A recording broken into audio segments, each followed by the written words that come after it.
Hi, I'm Phil Albertelli from The Week in Doubt. Usually each week I examine stories or topics having to do with religion from a skeptical point of view. In a sense, this week's episode is no different. But since it is the Halloween season, this week I'd like to break with the usual format and present you with a kind of mini audio documentary on the rather strange and unsettling topic of demonic possession. This special episode of The Week in Doubt is brought to you by Audible.com. Get a free audiobook download at www.audibletrial.com/theweekindoubt. Over 100,000 titles to choose from for your iPhone, Android, Kindle, or MP3 player.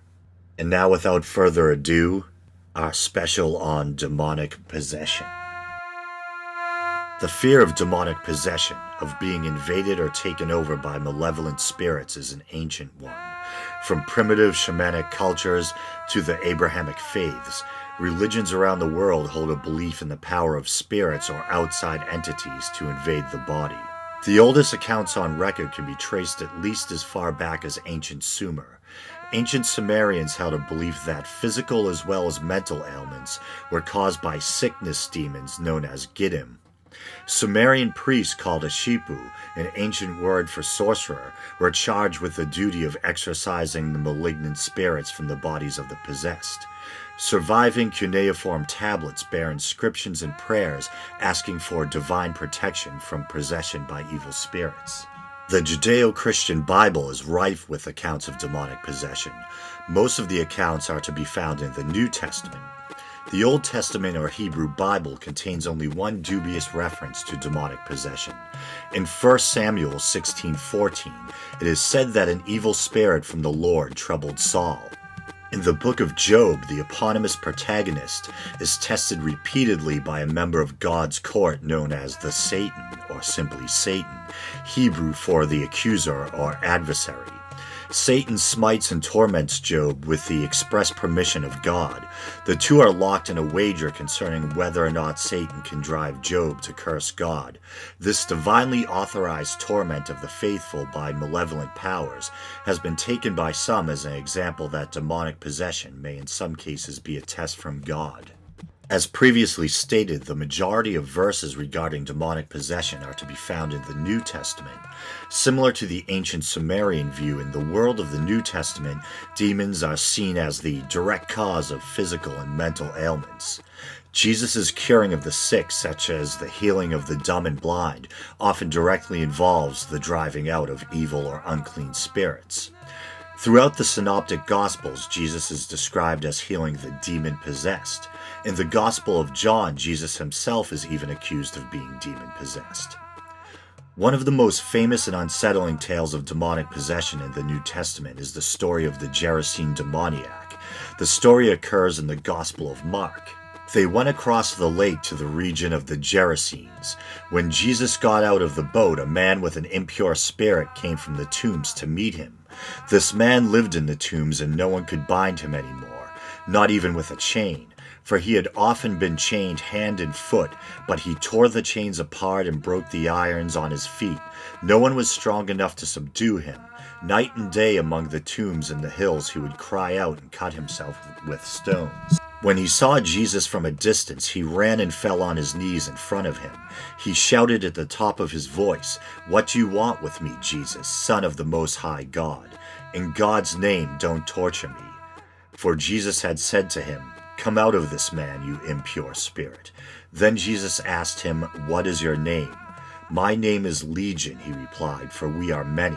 And he begged Jesus again and again not to send them out of the area. A large herd of pigs were feeding on the nearby hillside. The demons begged Jesus, "Send us among the pigs, allow us to go into them." He gave them permission, and the impure spirits came out and went into the pigs. The herd, about 2,000 in number, rushed down the steep bank and into the lake and were drowned. In Mark 16:9, Jesus is described as having exorcised 7 demons from Mary Magdalene. In the Gospel of Luke, one of literature's and perhaps history's most infamous figures is described as being possessed, not by just any evil spirit, but by the devil himself. Luke 22:3, Satan entered into Judas Iscariot. Throughout the book of Acts, the apostles and other devout figures are described as casting out evil spirits in Jesus' name. Diametrically opposed to the phenomenon of demonic possession, the book of Acts also contains instances of the positive experience of people coming under the influence of the Holy Spirit. The concept of individuals being taken over by beneficent, or at least not explicitly evil entities, can be found in many belief systems, such as in voodoo, where practitioners are said to be ridden by deities or intermediary spirits. Catholic exorcists divide extraordinary demonic activity, which differs from everyday trials and temptations, into 6 different types. The following list comes courtesy of stpeterslist.com, and I quote it verbatim as it can be found on that site. 1. External physical pain caused by Satan.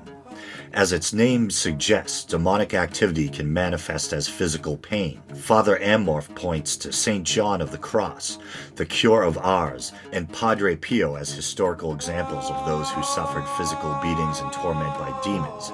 However, since this external form of persecution does not affect the soul, it is understood that there has never been the need for an exorcism, only for prayers. 2. The second form, demonic possession.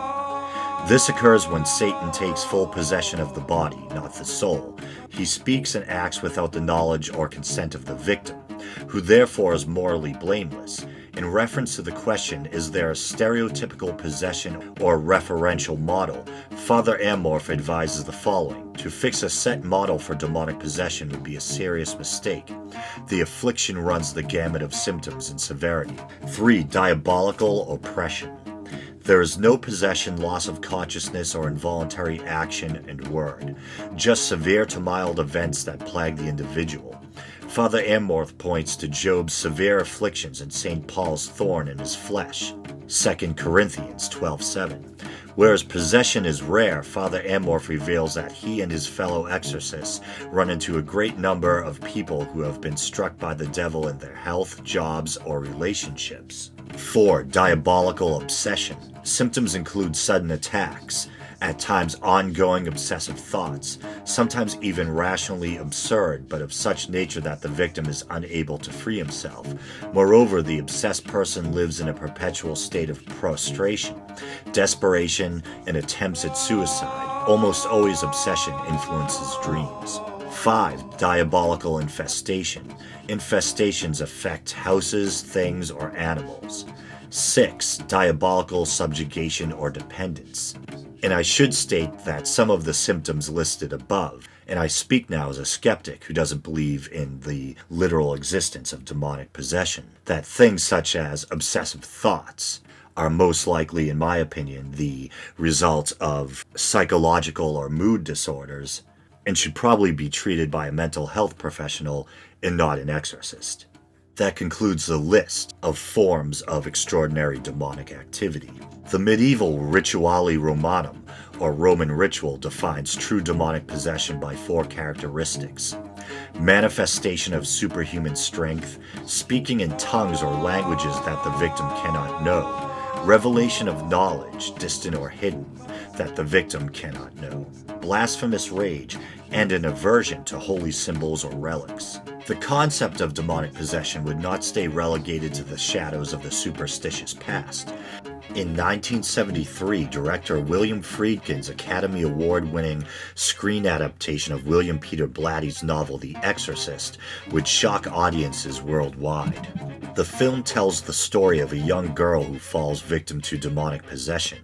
Although the possessing entity claims to be the devil, imagery in the film seems to insinuate that the being's identity is that of Pazuzu, an ancient Mesopotamian demon. On face value, the plot of The Exorcist might seem like that of just another run-of-the-mill horror movie, but with an intelligent script, Friedkin's expert directing, a talented cast, and last but not least, graphic and groundbreaking audio and visual effects that assault the senses, The Exorcist would make a name for itself in popular culture as one of the most frightening films of all time. As if the film wasn't frightening enough, the claim that The Exorcist had been based on a true story story added an ominous gravitas to the film's already sinister reputation. In fact, author William Peter Blatty had been inspired by the tale of a quote-unquote actual exorcism. The 1940s media reported case of a child under the influence of demonic possession came to be referred to as the exorcism of Roland Doe. Unlike in Blatty's story, the child victim in the original case was male. Roland Doe was a pseudonym given to the boy by the Catholic Church. Although Roland's family hadn't been Catholic, his parents in desperation turned to the church. Reluctant at first, the church eventually authorized an exorcism. Similar to Blatty's story, the possession supposedly began after the victim had begun experimenting with a Ouija board. The boy was reported to have displayed many of the classic signs of possession, including supernatural strength and speaking in previously unknown languages. When looked at objectively, the fanciful tale of Roland Doe isn't as impressive as it seems at first blush. The claims of supernatural feats appear somewhat exaggerated upon closer inspection. Reportedly, one of the priests involved in the exorcism admitted he thought the boy had merely mimicked Latin words he had heard previously. Skeptical investigators have also suggested that the supposed feats of strength were nothing beyond the capacity of a normal teenage boy. It's also suggested that the boy may have been unusually close, perhaps even involved in an incestuous relationship with an aunt who passed away when he was 13. It's thought that the inappropriate relationship and trauma of the loss may have triggered or heightened mental or emotional issues within the young Roland. The extreme and disturbing behavior of Roland Doe may very well have an explanation rooted in the realm of the psychological rather than the diabolical. Another infamous case of demonic possession is that of Anneliese Mitchell, a young German girl who tragically died of health complications resulting from a prolonged exorcism. Her story inspired at least two movies, Requiem and The Exorcism of Emily Rose. Upon her death, Anneliese was found to have been severely dehydrated and malnourished. The girl had a history of epilepsy and psychiatric trouble. At some point, she had come to believe she was demon-possessed, a belief reinforced by her religious family, especially her mother. Years after her death, Anneliese's parents requested that she be exhumed, the reason being that she had been quickly interred in a cheap wooden coffin. A local Carmelite nun said she had a vision that Anneliese would be proved to be uncorrupted by death. But upon examination, her corpse showed the signs of normal decomposition. Like Roland Doe, the tragic case of Anneliese Mitchell seems to have an explanation rooted not in the demonic or supernatural, but in medicine and psychology. As a skeptic, it's my belief that all cases of so-called demonic possession most likely have a rational explanation.